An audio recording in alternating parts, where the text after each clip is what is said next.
Ukraine যুদ্ধ নিয়ে রাশিয়ার প্রেসিডেন্ট ভ্লাদিমির পুতিনকে সরাসরি হুমকি দিয়েছেন ডোনাল্ড ট্রাম্প। তিনি বলেছেন, যুদ্ধ বন্ধ না করলে বাড়তি কর, মাশুল, নিষেধাজ্ঞা জারি করা হবে। তবে ট্রাম্পের এই হুমকিতে গুরুত্ব দিচ্ছে না রাশিয়া।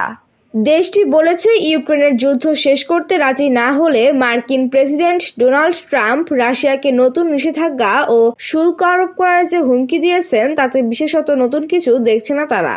শুক্রবার 24 জানুয়ারি এক প্রতিবেদনে এই তথ্য জানিয়েছে বার্তা সংস্থা রয়টার্স।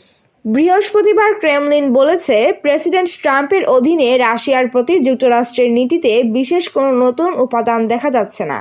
ক্রেমলিনের মুখপাত্র দিমিত্রি পেসকভ সাংবাদিকদের বলেন, তিনি এসব পদ্ধতি পছন্দ করেন।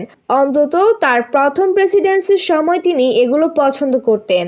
পেসকভ আরও বলেন, রাশিয়া যুক্তরাষ্ট্রের সাথে পারস্পরিক সম্মানজনক সংলাপের জন্য প্রস্তুত রয়েছে, তবে কোনো আলোচনার ঘোষণা দেওয়া হয়নি।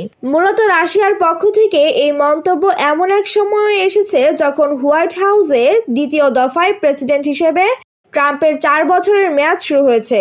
গত সোমবার ট্রাম্প মার্কিন প্রেসিডেন্ট হিসেবে শপথ নেন এবং এরপর বুধবার তিনি রাশিয়ার প্রেসিডেন্ট ভ্লাদিমির পুতিনকে ইউক্রেনের বিরুদ্ধে চলমান যুদ্ধের অবসান ঘটাতে বলেন।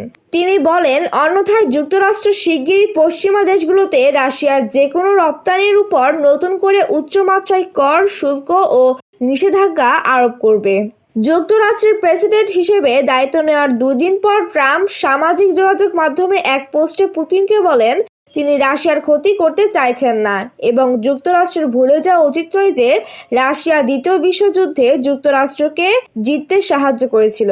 তিনি আরও বলেন, ইউক্রেনে প্রায় 3 বছর ধরে মস্কোর আগ্রাসন সমাপ্ত করার সময় এসেছে। ট্রাম্প তার ট্রুথ সোশ্যাল অ্যাকাউন্টে লেখেন, রাশিয়ার অর্থনীতি বিপদের মধ্যে আছে। আমি রাশিয়াকে এবং প্রেসিডেন্ট পুতিনকে একটা বড় উপকার করতে যাচ্ছি। এখনই নিষ্পত্তি করুন এবং এই হাস্যকর যুদ্ধ বন্ধ করুন। পরিস্থিতি শুধু খারাপের দিকেই যাবে।